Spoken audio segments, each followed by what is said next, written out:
Una pregunta sería, ¿por qué ocurren los trastornos del lenguaje? A modo de ejemplo, nosotros vemos que el pájaro, por ejemplo, tiene una tarea fácil, tiene 3 tonos, un tono para la primavera, un tono para el otoño, un tono para la búsqueda de pareja. Pero ¿qué pasa en el humano, en el niño?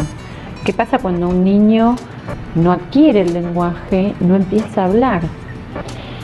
Desde el punto de vista de lo neurobiológico, del neurodesarrollo, uno puede explicar a partir de 2 ideas: las dificultades ambientales y las dificultades biológicas.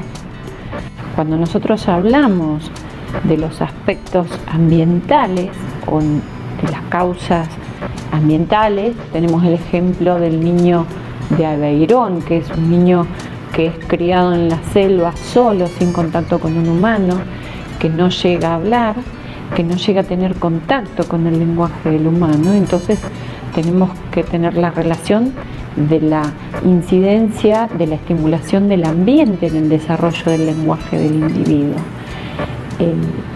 La importancia del lenguaje materno, de la estimulación materna, donde la mamá le va a dar no solo el tono al lenguaje verbal, sino también a la comunicación, le va a dar la impronta, el afecto, todo aquello que acompaña a la comunicación y al lenguaje.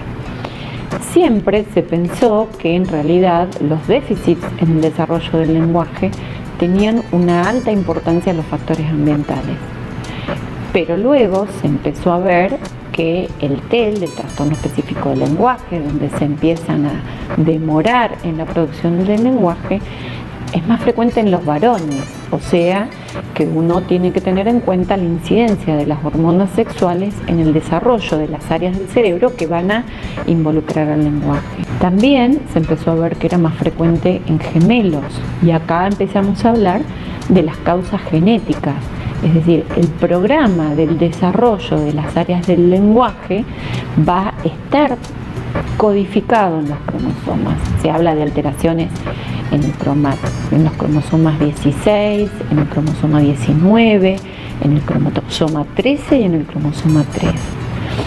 Y luego se empiezan a incorporar las alteraciones en los procesos de organización de las áreas del lenguaje.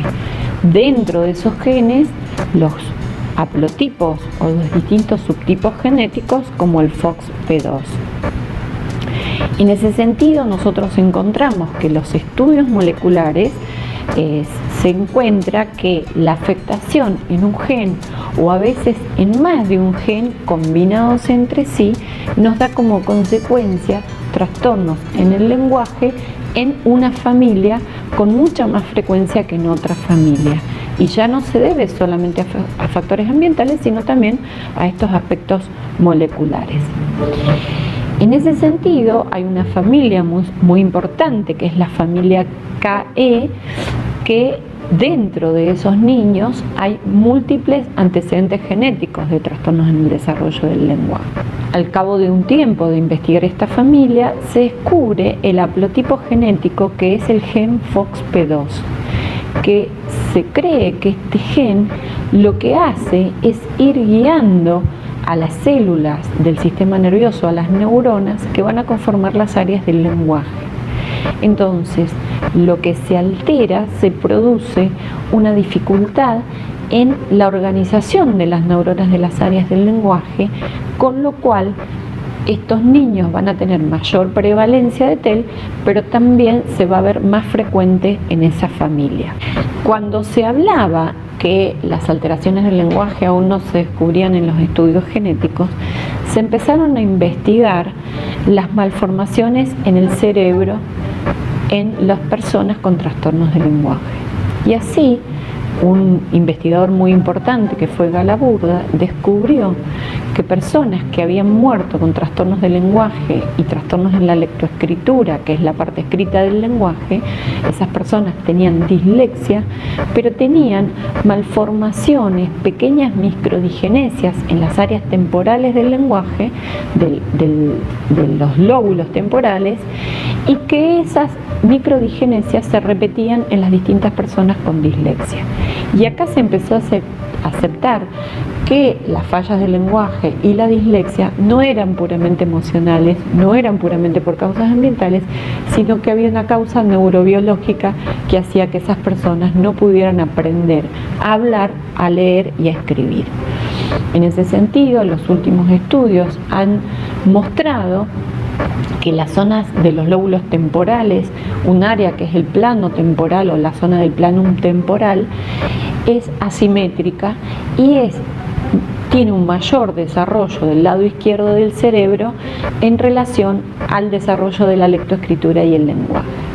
Las personas que tienen TEL y dislexia tienen un menor crecimiento del plano temporal izquierdo respecto del derecho. Es decir, como que el plano temporal no se diferencia tanto. Y esto no sería una consecuencia, sino una causa del TEL. Por ello, cuando investigamos en un niño la presencia de un trastorno del lenguaje, tenemos que tener en cuenta no solamente los aspectos emocionales, la falta de estimulación y los déficits ambientales, sino el sustrato neurobiológico. El TEL es un trastorno neurobiológico, tiene una base neurológica. Los estudios nos muestran que el electroencefalograma tiene más descargas que nos muestran la desorganización en la maduración de ese cerebro infantil, y tenemos que tenerlo en cuenta no solamente para el diagnóstico, sino también para el tratamiento.